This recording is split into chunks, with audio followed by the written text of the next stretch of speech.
Testing 1 2 3. Testing 1 2 3. Keeping It Real, episode 103. Quick little thing before we start. My email is in the About section of this YouTube channel. If you're listening on Spotify, it's just a couple extra clicks away. If you'd like to write in, I would take anything. I take whatever you want to write. You can tell me about stuff that's going on in your life. You can ask me for advice. You can ask me to read this. You can anything. Just send me an email. It's something new we're trying to start here. And with that being said, today's sponsor is me. I am the sole sponsor of Keeping It Real, and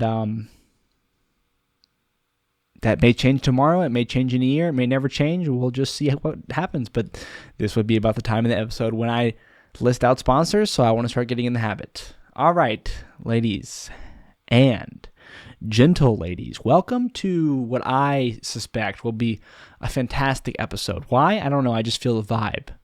My voice is doing that thing where I feel like I really am a podcaster. I am ready to be in front of this camera for the next however many seconds, minutes, hour, no S. And I thank you, the listener, for listening.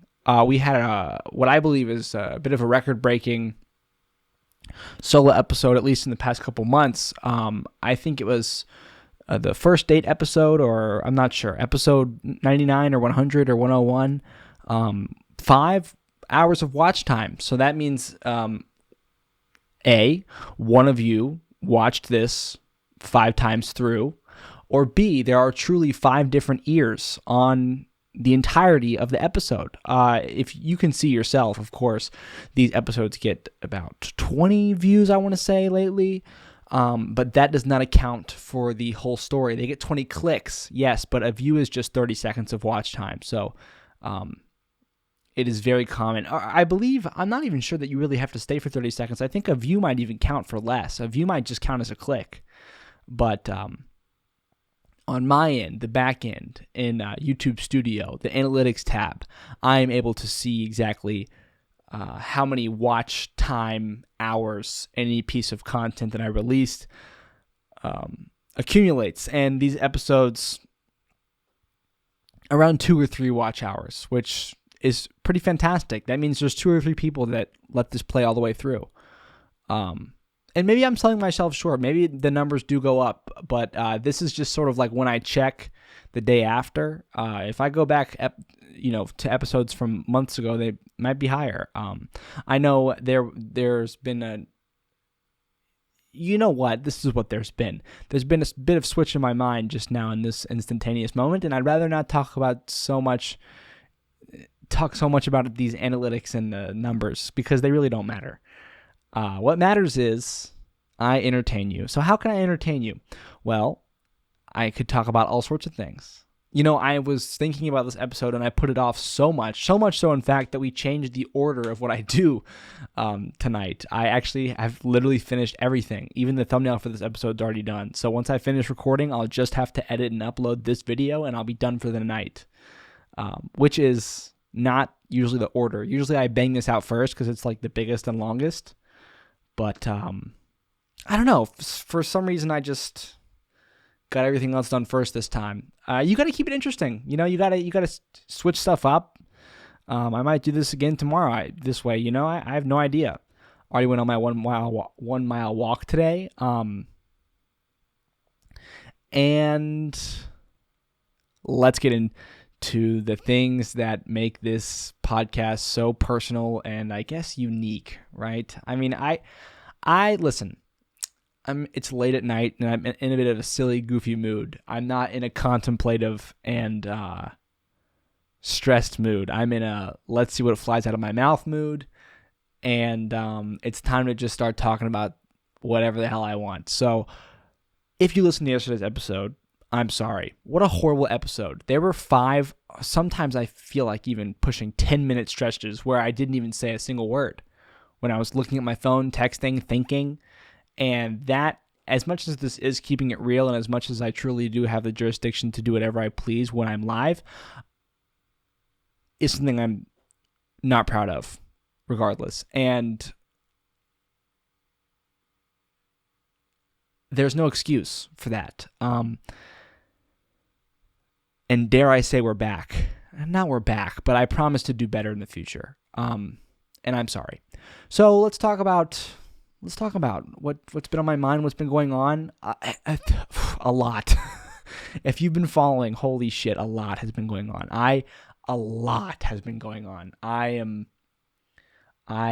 had, before I feel like all this stuff started happening out of nowhere seemingly, I think I had sort of a routine, and it wasn't a good one, mind you, but any routine is better than no routine. And even though I was waking up 30 minutes before work and staying up super late getting this done, it was still like sort of an everyday swing, an everyday thing, you know?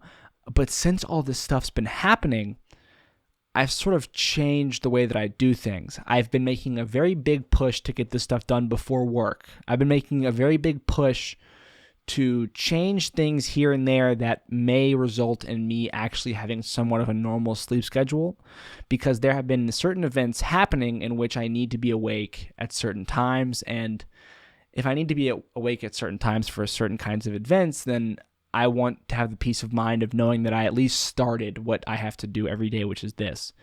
And today was my day off work, and that always was something that would throw off my schedule, even if I didn't have crazy things going on, because simply put, I am not at a place where I'm disciplined,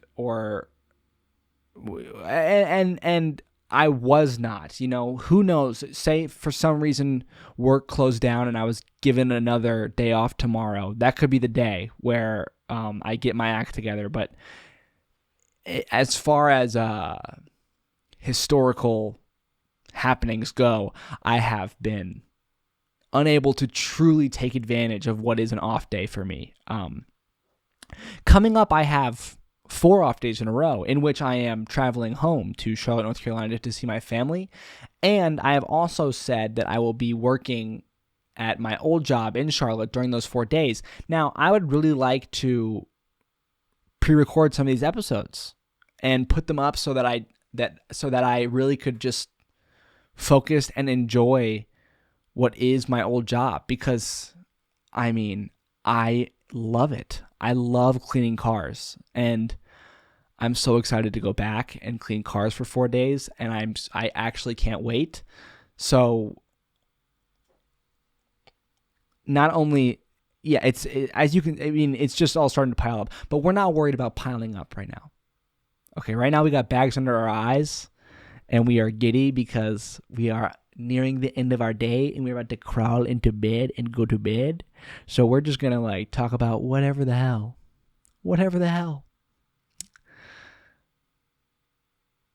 Let's start. To begin, in yesterday's episode, over this past week, I have asked someone on a date and have seen them on said first date. Then told them I don't want anything to do with them politely, and canceled the second date after it had already been planned. Slightly interwoven with these happenings, I guess I felt, I don't know what brought it on, but it was very It was very emotionally volatile of me. I acted very, I don't know if you want to say immaturely, but abruptly, without much thought. Sort of. I acted very whimsically. I don't know what you'd want to say, but interwoven with these happenings, I also took the liberty to ask out a coworker of mine who for a long time I found quite attractive, and I've always believed, that it was sort of a mutual thing. But the caveat to that is, it has been known to me that she is taken. So that's not really very, I don't know, why would I do that? I don't know. But something possessed me, and I just decided that it had to be done. And then afterwards, I felt extremely I want to take this back, and I was like, what the fuck? And so I sent a text message that was pretty much the same as the first text message I sent to girl number A that said, hey, disregard. And it was a polite, I don't want anything to do with you in that way. So sorry. I think that I don't know what came over me to send both those text messages because I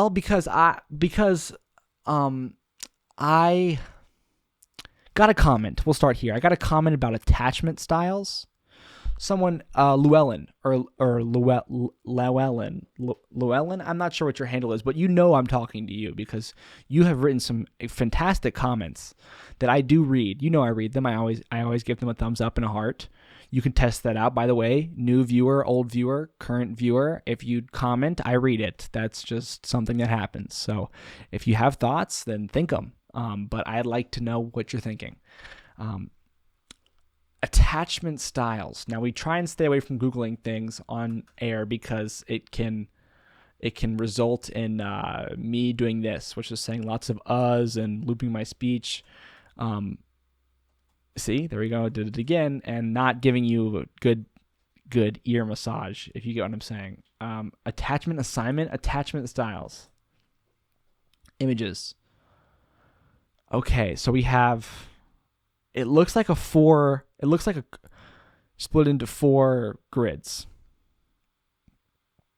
Because I believe everything's a spectrum, we're going to click one that seems to favor the spectrum sort of secure, avoidant, fearful, and anxious. Interesting. Let's do this one. Oh, the therapy of life. Just give me one where I can read about them. Open image in new tab. I'm sorry. I'm trying to go as fast as I can. Okay, so let's read. Love and attachment style. So we're going to start in... Oh, damn. It's been a while since I've been in school and took in a math class. What are the quadrant numbers again? Is 1 top right or top left? Everything in me wants to say 1 is top right, and then it goes counterclockwise to 4. So that's what we're going to do so you can help picture. In the positive X and Y quadrant, which I'm labeling for the purposes of this read-along, quadrant 1, we have anxious, and then in quotation marks, pursuer. There's bullet points. First bullet point, negative/insecure view of self. Second bullet point, positive/stable view of others. That is definitely me. I definitely, literally anybody all the time, I'm always just like, that person is good. Third bullet point, tends toward dependence. Then I'm just going to stop saying the word bullet point and just read through them. Fear of losing relationship, emotional ups and downs, elevates partner above self, tends towards clinginess when apart, worries about being disappointed or abandoned, anxious when diverse perspectives, tends to be the pursuer in the relationship. Moving left, we have secure, positive and stable view of self, positive and stable view of others, independent, comfortable with intimacy, open and trusting, sees self as equal partner, tends to stay connected when apart, sets and respects boundaries, relies on self and others to manage distress, welcomes diverse perspectives, seeks connection, and provides space. Going down, we have avoidant, in parentheses, withdrawer, positive/unstable view of self, interesting, negative, insecure view of others, independent and self-reliant, fearful of intimacy, elevates self above partner, reluctant to rely on others, views dependence as a sign of weakness, sets rigid boundaries, aka puts up walls, challenges diverse perspectives, seeks distance, avoids attachment, avoids or withdraws from conflict. Moving right, we have fearful, in parentheses, disorganized, negative, insecure view of self, negative, insecure view of others, seeks and avoids closeness, longs for love and rejects intimacy, struggles with scorekeeping, fluctuates between expressive and supportive and distant and unavailable, sets and then doesn't maintain or respect boundaries, embraces and rejects diverse perspectives, pursues and withdraws to avoid being hurt. Listen, I definitely share things. This mic is so finicky. It's like, why am I loud sometimes and quiet sometimes? I keep adjusting the knob, and I'm sorry if this is making me go up and down in your voice because of the compression that I do afterwards. It shouldn't, but it's just really bugging me how it doesn't seem to be like straightforward. Oh, I have the save feature on. Okay. Now, sorry, that was loud. Now I should be good to go. Okay, so it appears to me, right, that these are the love and attachment styles. I am definitely not secure. I'm working towards it, and I really want to say that I am, but I can't realistically say that I'm in the secure love and attachment style. I take things from all three of these bad ones. Sometimes I have a negative / insecure view of myself. Sometimes I have positive, stable view of others. Let's go through, and I want to tend toward dependence. Sometimes I do tend towards dependence. I have a fear of losing relationships. I do have emotional ups and downs. And sometimes I've elevated my partner above myself in the past. I have challenged diverse perspectives. I've definitely done that. I've viewed dependence, negative. It's whatever. I mean, I would have to I feel like when I'm live on Keeping It Real, it's just like a 1 hour freestyle, and I don't really have time to actually digest and learn things. Like, what I'm learning is how to freestyle for an hour. I'm not studying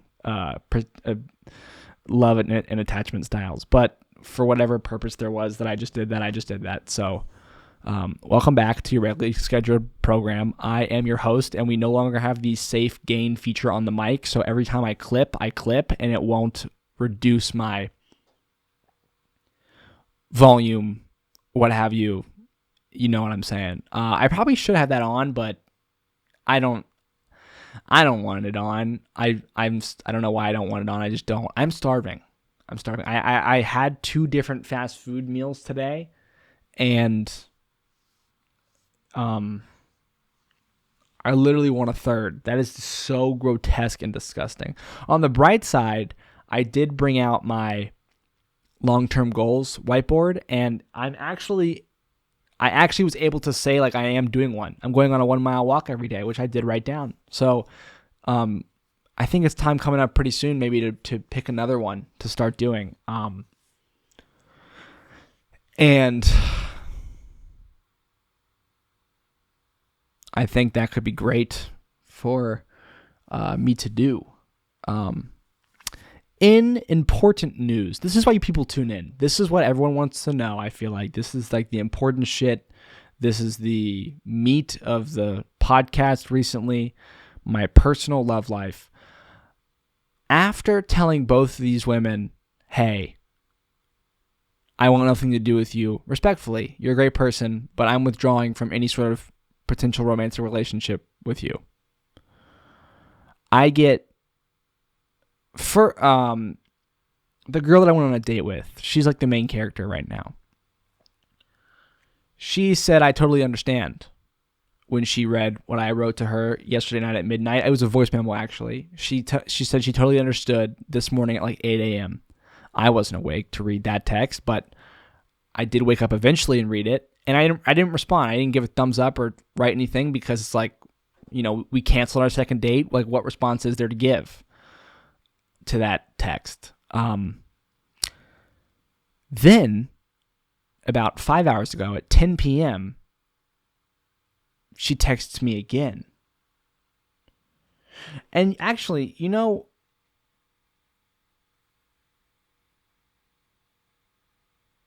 then she texts me. This is hella forward. It's actually incredibly attractive, weirdly. She says, hey, I don't want to cancel. I'll see you Monday, ?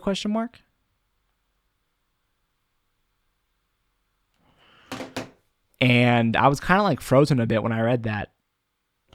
And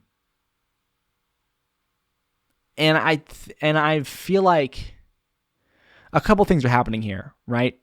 One, I am sort of letting a wall be a bit torn down, in like my view of like what this sort of situation should look like. And I think that wall deserves to come down. And it's this wall that I have up of like, I need to maintain the illusion that I am perfect for as long as I possibly, or like for forever almost. Like I just need to become perfect or else I shouldn't be here. And that was kind of what I like was clinging to yesterday night when I felt like I hadn't become not perfect yet, but I sort of like saw it coming in the near future when like I know I don't like texting. I don't like texting. And like I'm sure that could change, but like I felt I didn't want to change that for someone I barely knew. I literally I don't text anybody, and so but I felt like it was expected of me, and like it hadn't even come yet. Like the new day hadn't even come yet, but I like pictured a new day in which we didn't exchange any communication whatsoever, and calls or anything. And like I don't know, I didn't see myself calling or texting her, and like I felt like that was like something that she might be hoping I might do, and like that hadn't even happened yet, but I pictured it happening. And so I just decided that I would just like get ahead of the situation and cancel the second date. That does sound crazy, right? That's pretty fucking crazy. So yeah, that's pretty insane, because why would I do that? Why would I do that?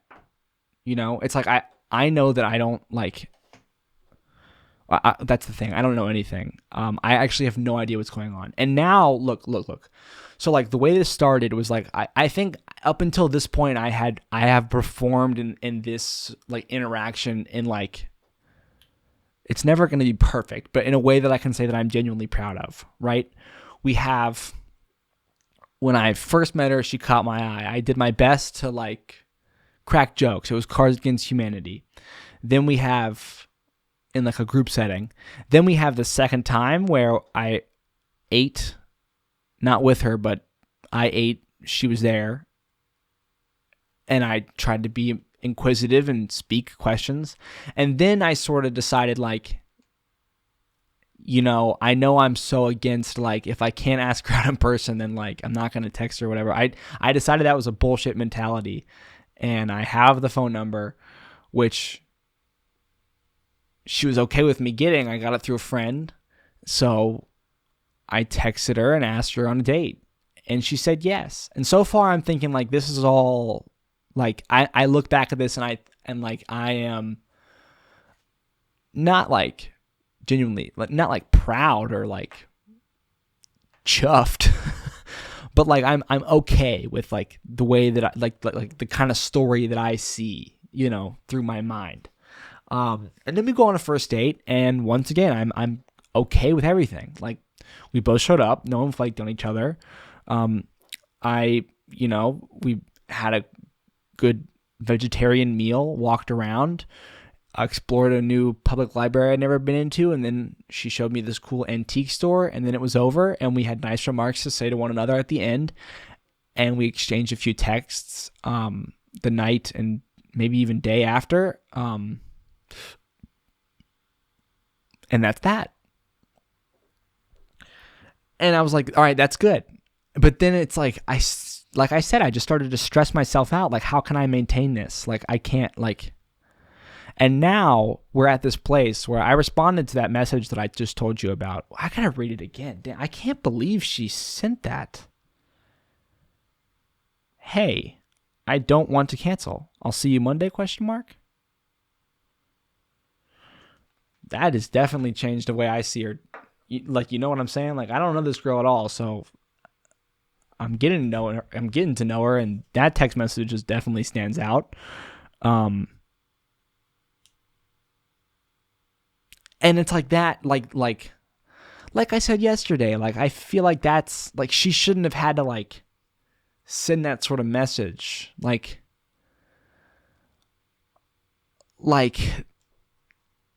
I don't know. What is it with me?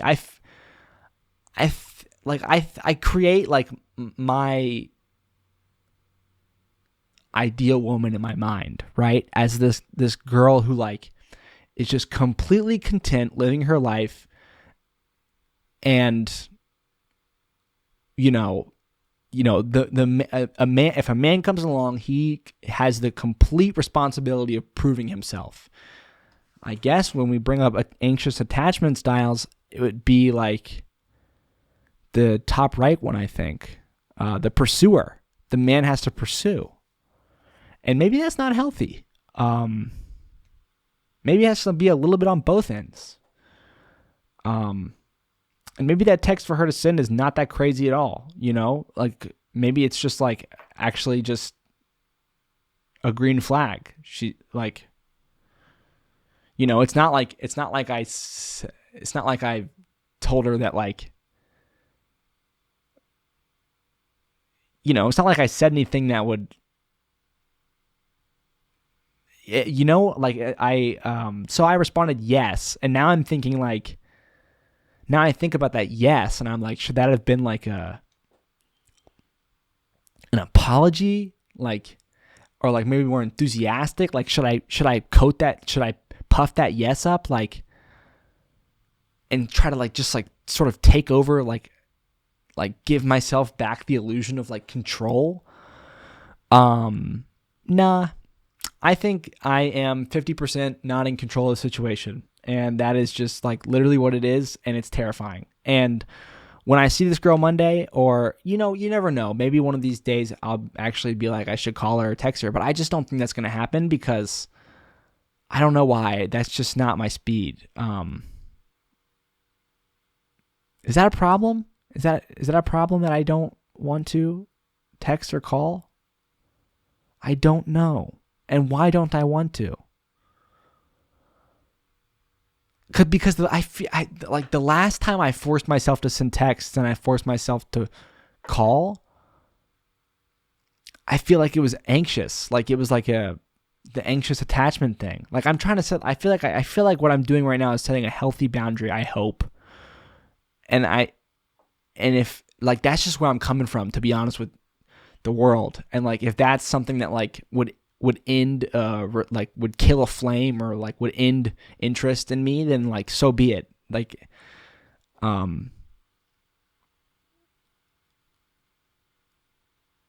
it's kind of amazing that this is kind of amazing that this date is back on the table. Like yesterday I called it off. But then but reading that text just now at 10 p.m., I was like, hell yeah, I want to call it back on. But I just said yes. Because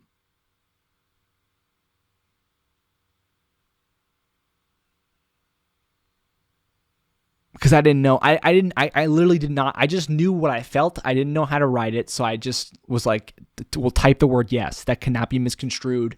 Yes is yes sums it up for now. Whew. This is, and I don't know. This is, I guess it's just like, this is just absolutely terrifying, because like, this is the kind of situation that like makes me want, like, that like actually gives me a reason. And like, should I not be dating? Because like, why? Because like, I don't know, man. I don't know how to judge. It's like this sort of thing, like this sort of like dating, like if there's a girl on my mind or in my world, like all of a sudden I have like, this is just like extra boost of motivation. Like I'm able to like fast track a couple goals, like I'm like, seriously, it's actually like a phenomenon. And I wonder like if that's like healthy, like should I intentionally subdue these actions and just stick with my pace? Because my pace, I do believe that before I met this girl, when I was like, there was no girls in my life at all, I do believe I was making progress. I don't think I was on any sort of decline. Now, I think that progress is very slow, but I have to admit I'm headed towards a better place each day, and that is good. That is good.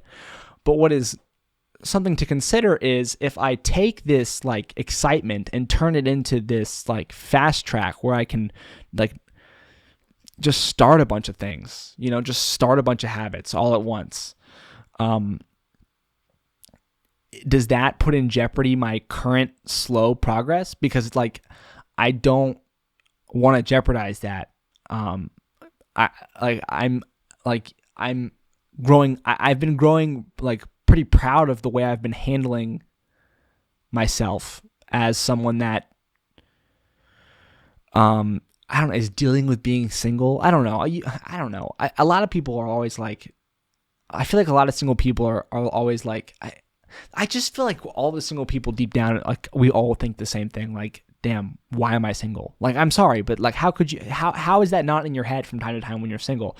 And it's all about like what you do with that, like how you're able to like live, like, and you can do it very successfully. You can be single your whole life, and every day just kind of answer that question to yourself. Why am I single? It's like, oh yeah, because this hasn't happened, or because, I just haven't felt this, or, that's a personal thing, right? And for me, I feel like there's been times in my life where like I literally could not stand to face that sort of thing. And that's led to me drowning it out with drinking, smoking a ton of weed, or, harassing a girl. And those things are bad. Go figure. I'm here to break it to you. Those things, not good. Can't do them. Nope. Because they just throw you down deeper into a hole that you're digging for yourself.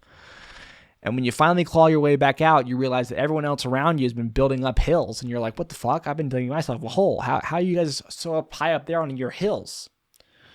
But let me tell you something.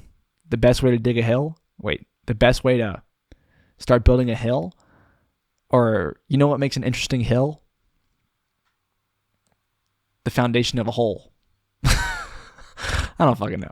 I don't even know. What I'm saying is like, that was stupid how I went on that little tangent with that analogy. You should never compare yourself to others. It doesn't matter what other people are doing or what they seem to be doing.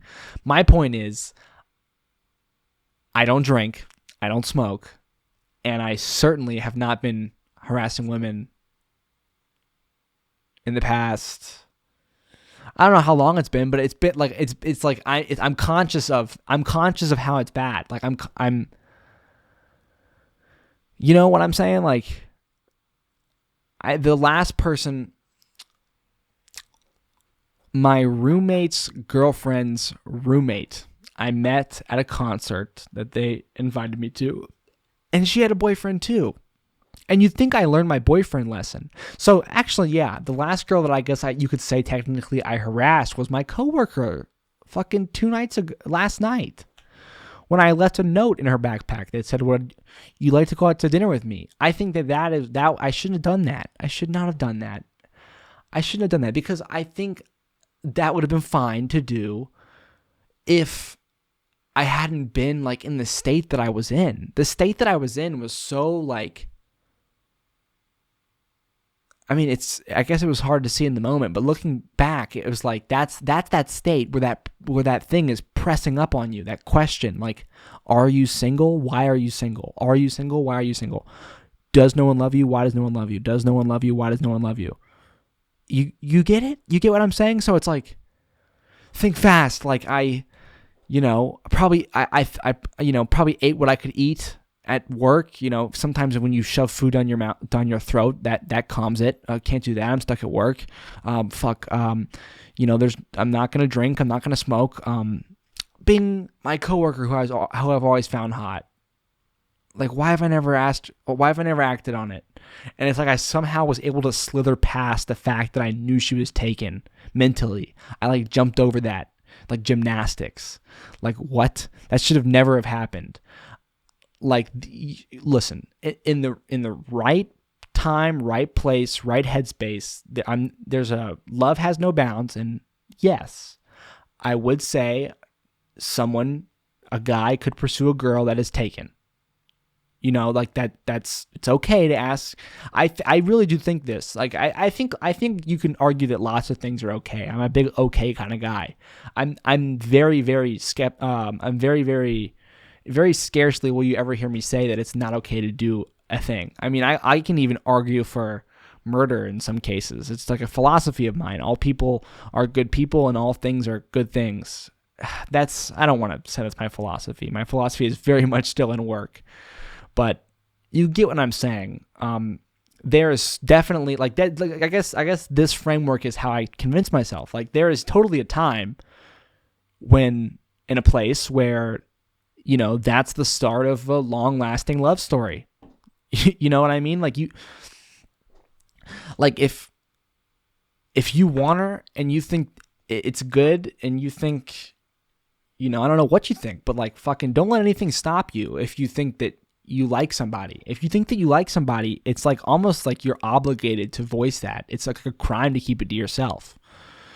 Because that's, if you keep that to yourself, think about it. You like somebody, that means you want a relationship with them. You picture yourself with them for a period of your life, right?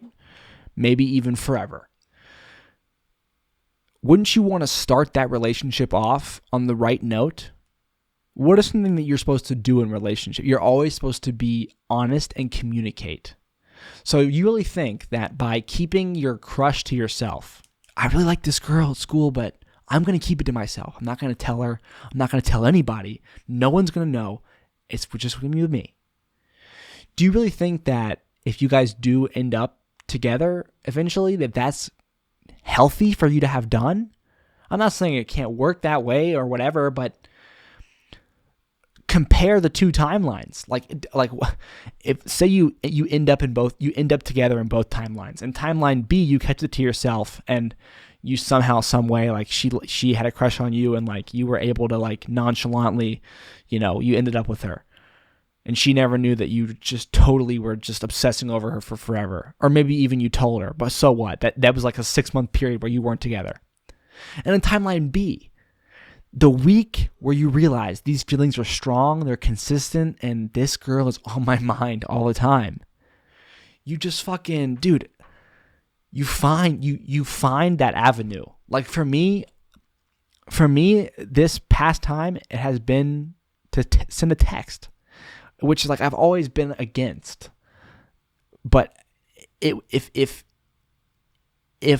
a text and not a text is what stands between me and letting this person know that I find them attractive and like I'd like to get to know them, then it's on me to, push past that, and just hope that when a day or two goes by, I look back and say, okay, it was good the way I did that, and not like I'm doing now with my coworker where I'm saying, okay, that, I'm not hating on you, bro, but this is definitely a learning experience, because, that's she's taken and you literally, it didn't make sense for me to do. It didn't make sense for me to do that. And like, it's like dissecting myself, right? Like if this is therapy, it's like, what built up inside of you that felt like you needed some sort of escape? You needed some sort of scapegoat, like, or some sort of like release or like something like escape. Like why'd you feel like you needed to run away? Because I was fucking terrified, man. Still am, but like now I feel like it's back to a manageable level, and what happens when it doesn't feel manageable again? Well, I thought about that, and I think that if the means are available, it maybe could be considered that maybe I should voice that feeling. Just like when you have a crush on someone, if someone's irritating you or somebody's freaking you out, or even if it's not that person, but like it's like that person's relevant in the situation, voice it. Voice it. If you're at work and a coworker is pissing you off, tell them. And you might find that your anger melts away after the first sentence. You might find that after you tell them how angry they are making you, you're kind of able to catch your breath just a little bit, enough to even say, hey man, and I know that it's actually not anything you're doing. It's probably mainly me and what's going on in my head. It just helped for me to speak that out loud. It might, if you are just like so sad. So sad. It might help to tell somebody, yo, I'm sad as hell. I'm sad as fuck. I'm sad, bro. I'm sad, and I've been sad, and I just really got to tell you I'm sad. I am sad. You never know what that person might say, what it might, it doesn't even matter what they might say. You don't know what it might feel like to speak those words out loud. And I'm telling you, just like you don't know what it's going to feel like when you ask somebody out, sometimes it's really great. And I would actually argue most times it's really great. Even in rejection, even if you're really sad and you tell somebody you're really sad and they just say, you shouldn't be, you're learning. It's like you're progressing. You're not suppressing. Don't suppress, bro. Don't suppress. Suppressing is going to shorten your lifespan and your penis. Men, breaking news. Groundbreaking science breakthrough. Groundbreaking. That it broke the ground. It broke the ground. You heard about that wolf thing? Well, guess what? This is even crazier. If you suppress, you also shorten your peener. True, it's true. If you bottle up everything inside of you and you refuse to let it all out, and you just decide you're going to handle everything yourself, and you're going to be a man, and you don't need nobody else, all right? Your penis is going to shrink. So you might not care about your emotional health, but I know you care about your penis. Trust me, I got one. And lately, let me tell you, actually, this is off topic, and we're going to change the topic. Lately, I've been feeling pretty good about mine. I'm not going to lie to you. There's this person that keeps popping up on my Instagram feed. I gotta ease off social media.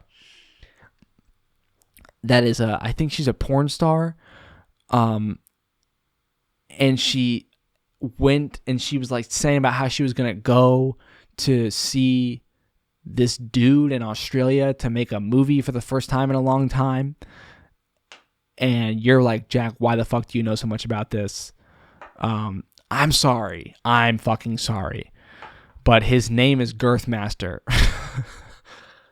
His name is Girthmaster. And I was like, how famous can this penis be? I was interested. I was intrigued and interested. So I looked up a picture of his dick. And there were some things to scale with a lighter. And yeah, it was a giant dick. But like, it kind of looked like mine. You know? It kind of looked like mine. Was it bigger? Yes. Was it like double the size? Nah, bruh. It wasn't double the size.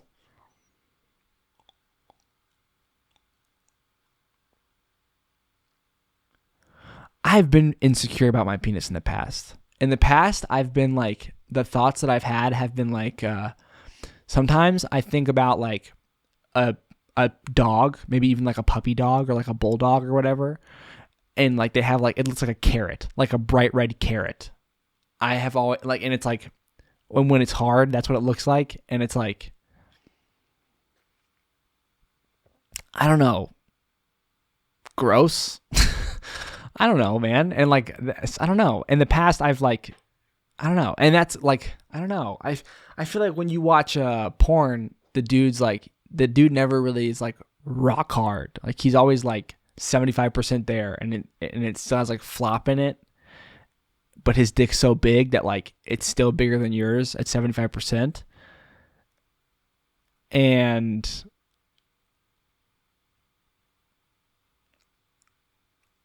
I used to watch a lot of porn. And like, bro, I'm like 3+ months of absolutely no porn. And I have not masturbated.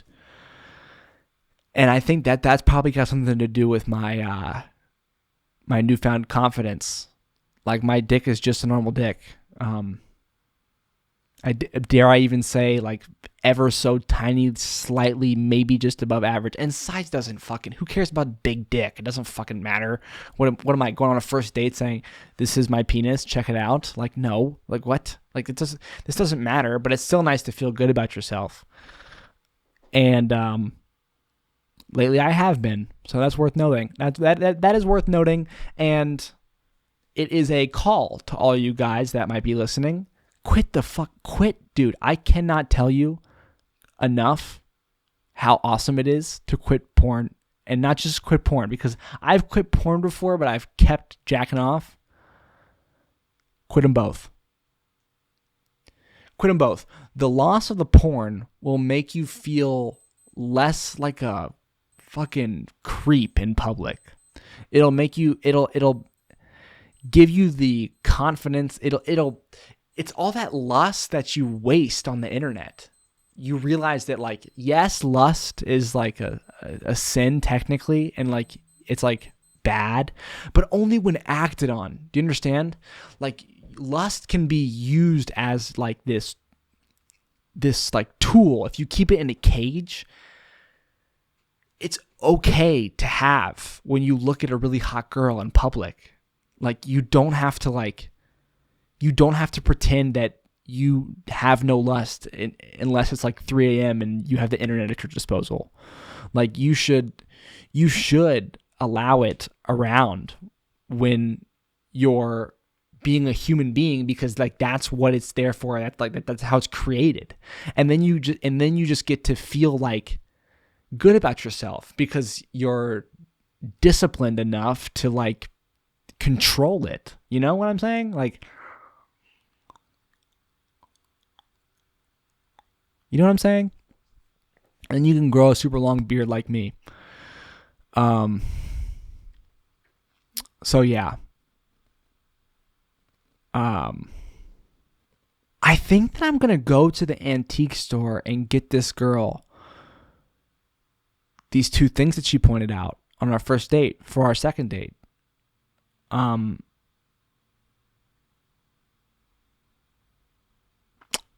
I think that I want to do that. Will I get around to it? I'm not sure. Hopefully, probably. I have like a week. Oh, it's Thursday? So I guess I have like half a week. How did it become Thursday? Did I get paid today? I doubt it. I think payday is next week.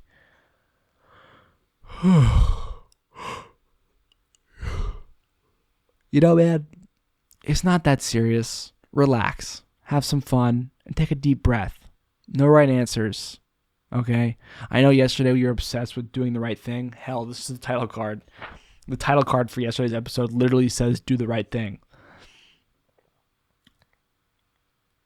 But it's about like relaxed reps. Relaxed yet focused. You know? If you are like, fuck it, I have to do the right thing. I'm going to run an ultra marathon right now because it's going to help me discover the right thing. You're going to destroy your body. And there's no way around that. And you can't deny that. I don't care how, I don't care what sort of like manipulation you're doing to your brain in the moment to like say that what you're doing is justified, but it ain't.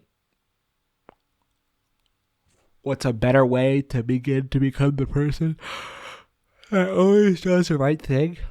Start small. Take a deep breath and try to apply doing the right thing in places that you normally don't. When you do, be careful, be conscious, and be present. Damn, I'm good at this. Yo, I'm good at this. This whole life thing, I got it all figured out. I literally have it all figured out. I am actually on top. I am Victor. I am victory, Victor man, victory, Lori, Royale man. I am winning. I've won. I am king. If you need anything, I got it. Nothing I can't do. I am on top. I am president of the world. I have decided. You know what else though? Through all this commotion and such, I've neglected a bit. My dad and I have a relationship that like I feel like actively needs a lot of work, and that's okay because that just is what it is, I feel, and I think we both want to put that work in, but it takes 2. And I think that I've been sort of lacking the past 3 or 4 days. I've taken a bit longer to respond to text than I haven't been texting. And a big way that we're going to become, we're going to get to where we want to go is like communication. So I really gotta. We spoke on the phone today, and it kind of we spoke on the phone today, and I don't know, it kind of stressed me out. And I know when that stress starts to creep in, it's like this is what I'm learning. When the stress starts to creep in, you don't back away. It means that you're not present enough. You need when it starts to feel a bit stressful, right? Like when it feels like there's nothing you can say that's right, and you feel like he's judging you, and like you're not enough, and like he wishes you'd work harder, or like, he never said any of those things.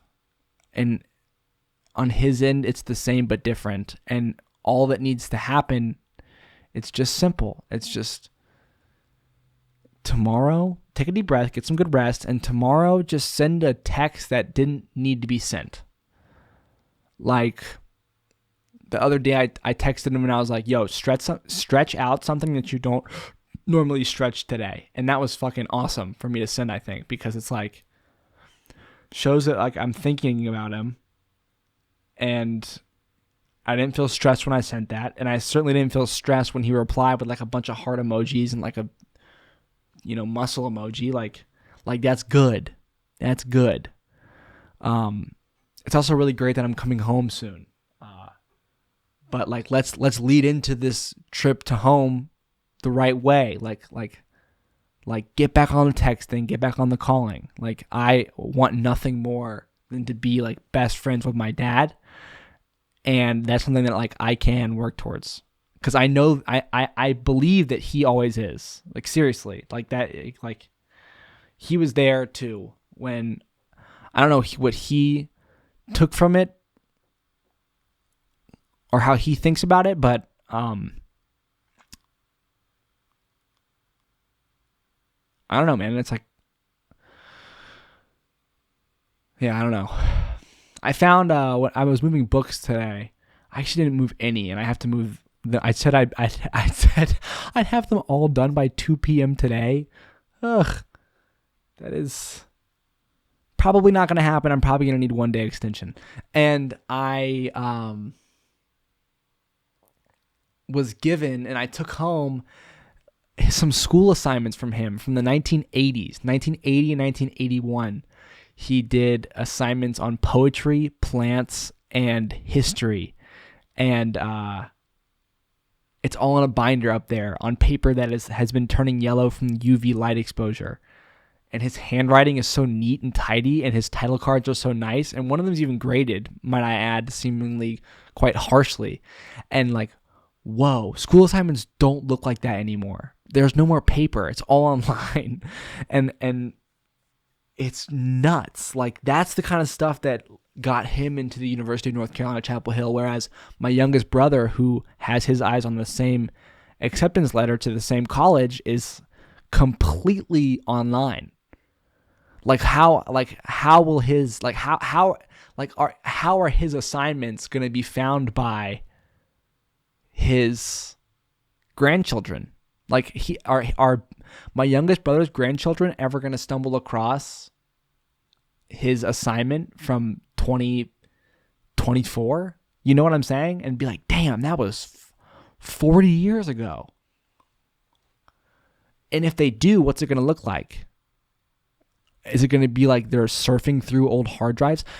Likely it will be some sort of AI that is able to deep dig through the disk of a computer or a server or a database.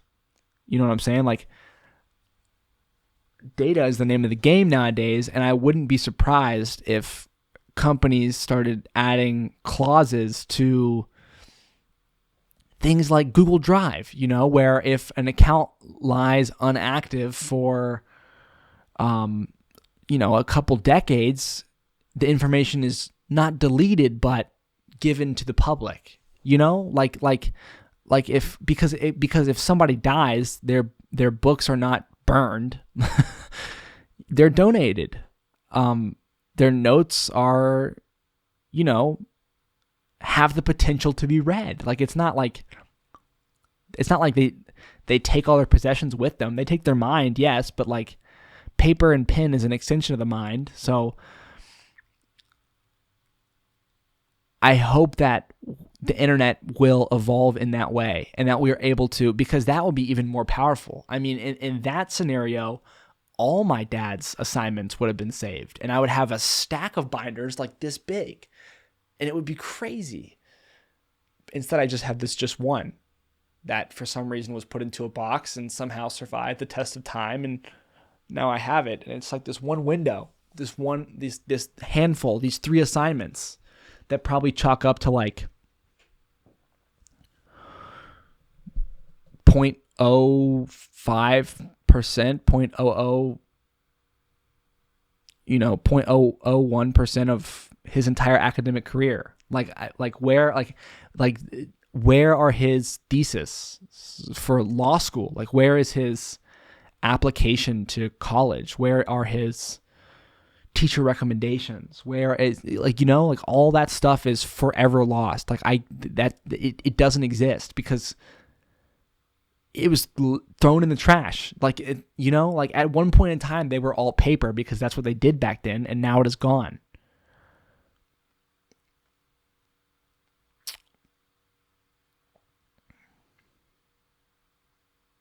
I mean, that's what I think. What I'm doing right here is very powerful, because at a certain point, there's going to be so many of these episodes and so much of my face and my voice on this damn website and across the internet, multiple websites, that it will be like it's almost like it'll be too much. It's such a far. It's like, compare it to these 3 assignments I have in this binder up here. Like, I can flip through all those pages and read every single word in all of that in an hour and a half, an hour. But just one of these episodes is 1 hour, and when there's thousands of them,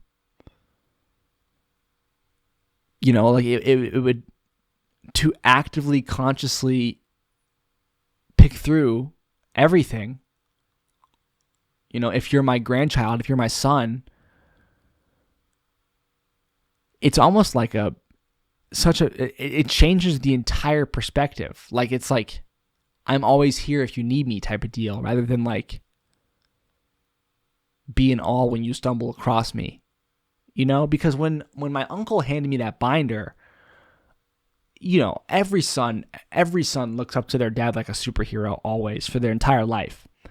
And when my uncle handed me that binder and I saw his name handwritten in the bottom right corner and the date, like, it was almost like my heart kind of dropped. Like these are the kind of things that, like, sometimes they find me in life like this. Like, I have this picture of my mom and dad up there. That's one of them that my grandma gave to me one night. And it's like, holy fuck. It's like, whoa. Like, these are the kind of, like these are the moments and the things that, like, seriously, like, take you somewhere, like, emotionally. Like, it's a big moment, for you to discover that sort of thing.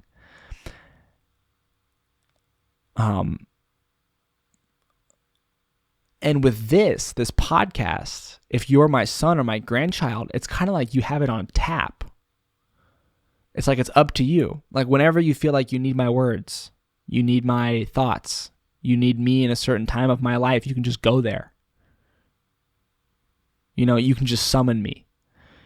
All it takes is like a very few amount of clicks, maybe a couple strokes of the keyboard, and exactly what you want to see is there.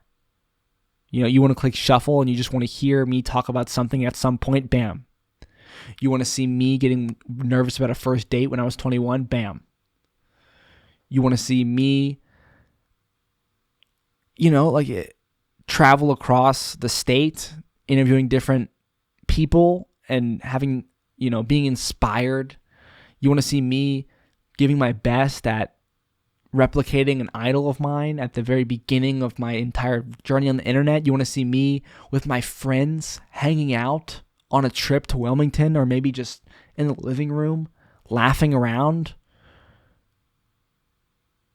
You want to see me biking 50 miles? You want to see me trying to make you laugh? You want to see me being really fucking sad?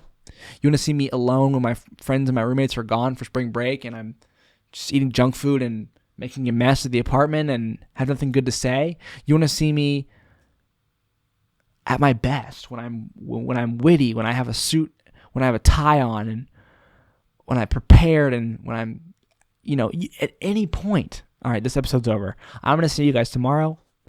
Good night. That's something to think about, though. Isn't this stuff amazing to think about? Like, I think about this all the time. Let me know what you think in the comments. Send me an email. I dare you. I will see you when I see you, and peace out.